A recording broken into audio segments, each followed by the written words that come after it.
50 pieces yung dala natin ngayong araw. Sana maubos to. Wala naman tayong kikitaan nito guys. Negative na naman yung araw natin. Ang mangyayari nito, walang tao na naman sa bahay. Wala na naman iniwang pera.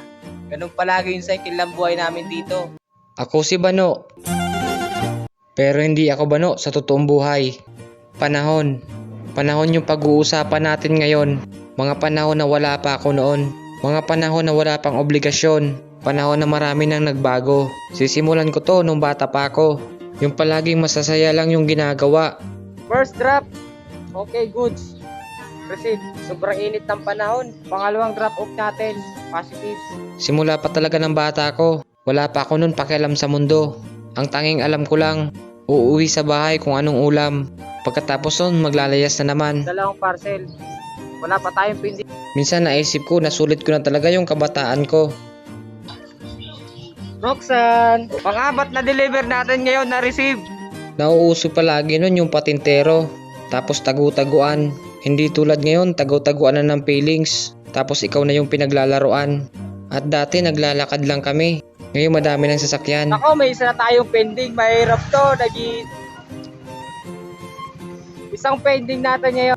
Dati talaga naglalakad lang talaga kami. Papunta sa paaralan. Pero ngayong panahon, pasosyal na. Wala ka na makikitang batang naglalakad sa daan.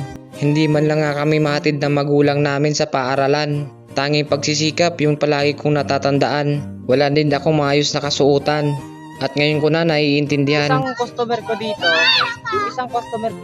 pumalya. Positive sana to kaso walang tao sa bahay nila, wala din iniwan. Time check, alauna ng hapon. Apat na yung pending natin. Ganon siguro yung pagsisikap ng magulang natin. Yung wala tayong makain. Kaya siguro hindi nila nabibili yung gusto natin noon. Kasi nararanasan ko na ngayon na hindi sanayin sa luho yung mga bata. 5 na yung pending natin.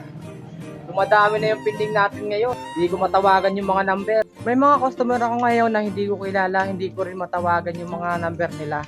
Hindi ko alam kung saan to na nakatira eh. Dapat pag nagpapadeliver kayo, dapat maayos yung yung address nyo kasi mahirap din sa part namin, hindi namin kayo kilala, hindi namin kayo matawagan, di ba? Time check, mag-aalas 2 na, 6 na yung pending natin. Walang mga tao sa bahay nila. At tandang-tanda ko nun yung telepono ko, 3210. Sobrang saya ko nun. Tanging text message lang yung talagang usapan. Wala pang video call. Keypad lang talaga yung labanan. Ang swerte ng kabataan ngayon. Mura na lang kasi siguro yung cellphone. At marami na din tinatapon. Kasi sasabihin ng iba luma na. Bibili lang ulit ako ng maganda. Para sa akin ngayon, yung panahon wala nang pagkakaiba. Tumanda lang tayo. Yun lang yung pagkakaiba. Hindi na kasi natin magagawa yung dati. Medyo nakakatamad na. Dami na tayong pending, 8 na. May mga tao na nag-o-order pero wala naman talaga silang pera. Yung nahihirap, nag-o-order tapos walang pera pang bayad. Dalasan yun napipindig sa mga delivery namin. Kasi hindi na tayo bata. Dapat na tayo mag-isip ng para sa matanda. Huwag natin baguhin yung panahon.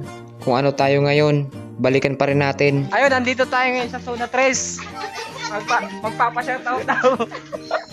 Oh, shout out! Oh, shout out!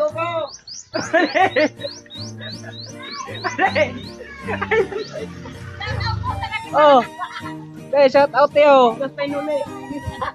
Oh, shout out. Oh. Hey. Kailangan ko din tong balik-balikan. Malapit na tayo matapos. Kunti na lang to pero madami tayong pending ngayon. Grabe, init. Sana naman wala na magpending ngayong araw na to.